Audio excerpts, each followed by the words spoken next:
Docteur Estelle Meignet, médecin spécialiste en rhumatologie et immunologie médicale, diplômée en fait des hôpitaux de Paris, diplômée en polyarthrite et maladie systémique, en onco-rhumatologie et enfin en pathologie osseuse médicale à l'Université de Paris 13.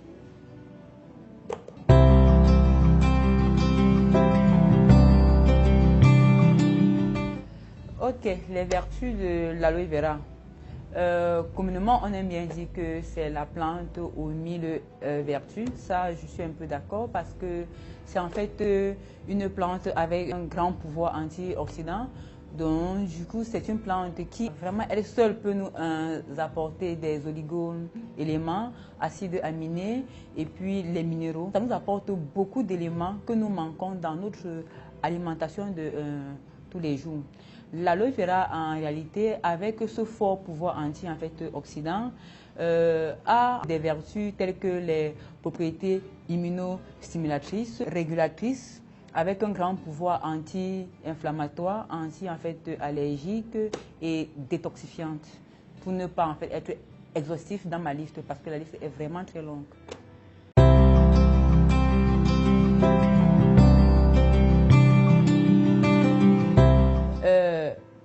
Honnêtement, je vous dirais, oui, un médecin aurait tout intérêt à vraiment recommander la consommation d'aloe vera gel. Déjà, la majorité, pour ne pas dire plus de 80% des maladies chroniques sont en fait la conséquence des carences ou bien des manques accumulés sur le cumul de plusieurs années. Donc, il y a plein de pathologies que nous avons à partir d'un certain âge qui ont commencé juste par un accumulat de déchets dans le corps. Donc, face à certains problèmes qui sont plutôt métaboliques liés à certains manques, le médecin aurait intérêt à vraiment recommander l'aloe vera gel de par ces principes que moi j'ai cités plus haut. Je vous prends par exemple un des exemples. Par exemple, quelqu'un qui a sa constipation, qui est chronique, qui est en fait ancienne, et puis n'a pas eu de cause vraiment médicale. Si vous consommez de l'aloe vera gel, par son pouvoir antioxydant, il va vous aider à éliminer, réguler le transit, tout en apportant les fibres, ce que nous n'avons pas tous les jours.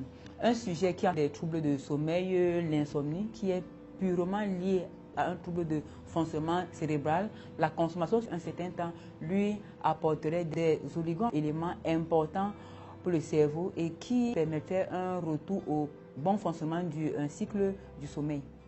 Quelqu'un qui a par exemple une fatigue non expliquée ou bien des somnolences diurnes, je ne sais pas si vous connaissez, il y a des personnes qui se plaignent, je vais bien le matin, mais vers 15 heures je somnole. Le plus souvent, c'est l'accumulat de déchets. Et avec l'aloe vera gel, quand vous le consommez sur un certain temps, ça vous apporte tous ces éléments qui vont vous permettre de retrouver le bien-être optimal dans le bon fonctionnement de toutes vos fonctions vitales, c'est-à-dire cérébrales et puis absorption des minéraux et du coup la santé est parfaite. Comme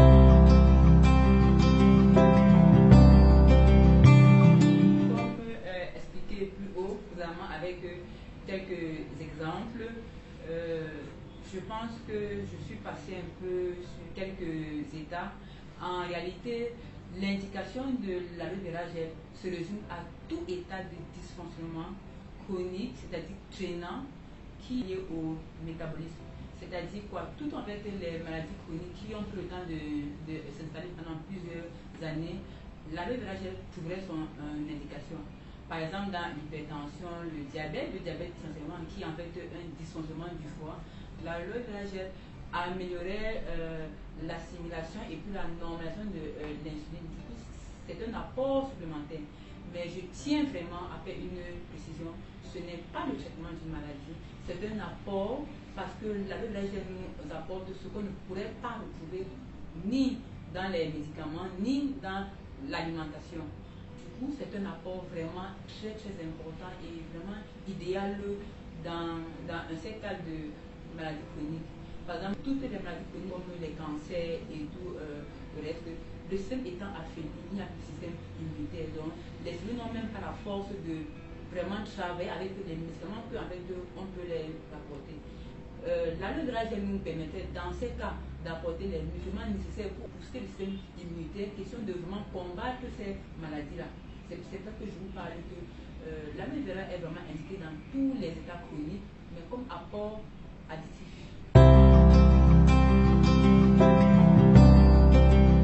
Ok, pour ce qui est de la recommandation, en tant que biologiste, j'ai pris la peine vraiment de bouquiner un peu sur l'aloe vera gel et il en ressort que nous avons 300 variétés d'aloe vera, parmi lesquelles seulement 5 de ces variétés ont toutes les vertus que moi j'ai expliquées plus haut. Et parmi ces 5 vertus, moi j'ai vraiment retenu que c'est le Barbendazole Miller qui est en fait le prototype le plus recommandé parce qu'il a vraiment toutes les vertus de l'aloe vera et comme je l'ai expliqué. Et personnellement, je le consomme. Donc, en plus de mon expérience scientifique, en plus de mon expérience personnelle de consommation, je vous recommande l'aloe vera de Forever Living Product qui est en fait basé sur le Barbendazole Miller.